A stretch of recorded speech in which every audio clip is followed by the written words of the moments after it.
In 1969, a young man recorded an album in his living room. One guitar, one microphone, and a mind fractured by acid, faith and fear. The world forgot about it until someone pressed play 40 years later.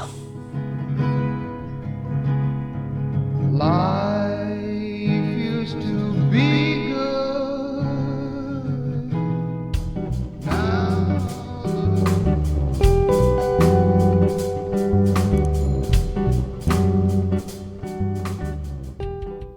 Hello and welcome back to my channel, or welcome if this is your first time. And if it is your first time, don't forget to hit like and subscribe and tap that notification bell below. It really does help the channel grow. Today we're diving into something truly out of the ordinary, a record that's unsettling as it is unforgettable. I'm talking of course about Ode to Quetzalcoatl by Dave Bixby. If you've never heard of it, don't worry, you're not alone. By the end of this video, you'll understand why this obscure, home-recorded Christian folk album from 1969 has become one of the most talked about lost psych folk gems of all time. Before we do that, let's rewind a bit. Dave Bixby was part of the American Midwestern music scene in the late 60s. He played in garage bands like the Shagtown Hustlers and Peter and the Prophets. But by 1968, he was in a dark place, spiralling into depression, substance abuse and the emotional wreckage that often follows a heavy psychedelic lifestyle. He was famously quoted as saying that he was doing acid every day for nearly a year. His salvation, depending on your perspective, came in the form of a religious group led by a man named Don DeGraff. This wasn't your average church. It was more of a charismatic Christian sect with elements that some have described as cult-like. It was through this group that Bixby found his purpose, or at least his outlet.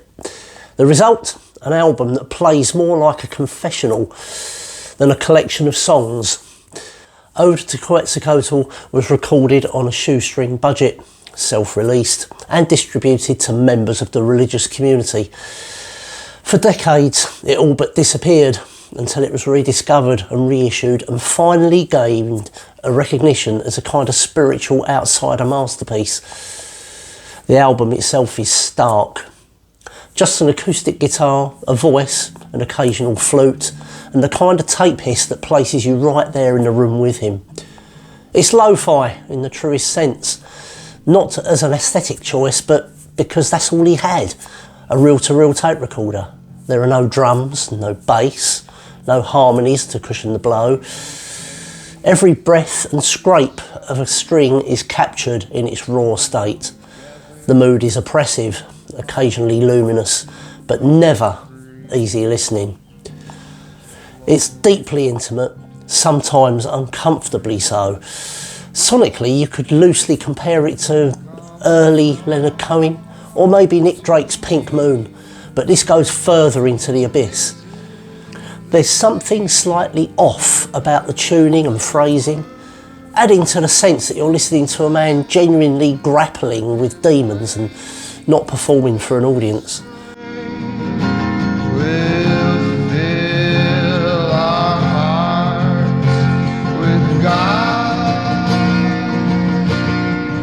Let's talk about some of the songs, the standout tracks on this album. Drug Song opens the album like a confession. The lyrics detail his descent into substance abuse and the numbness that follows. There's no metaphor here, just a plain-spoken plea for salvation.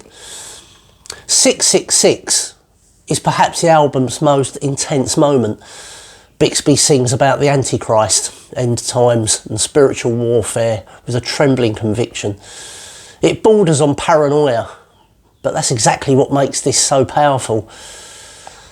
Morning Sun offers a moment of brightness and lightness. It's not quite cheerful though, but there's a cautious optimism, a sense that healing is possible. It's beautifully simple, almost lullaby-like, and shows that the album isn't entirely bleak. Open Doors feels like a hymn stripped of its robes. It's spiritually charged, but also filled with questions and uncertainties. You get the impression Bixby is trying to convince himself, not just the listener. Other tracks like Peace and Lonely Faces only deepen the mood. Quietly devastating, yet oddly reassuring in their honesty.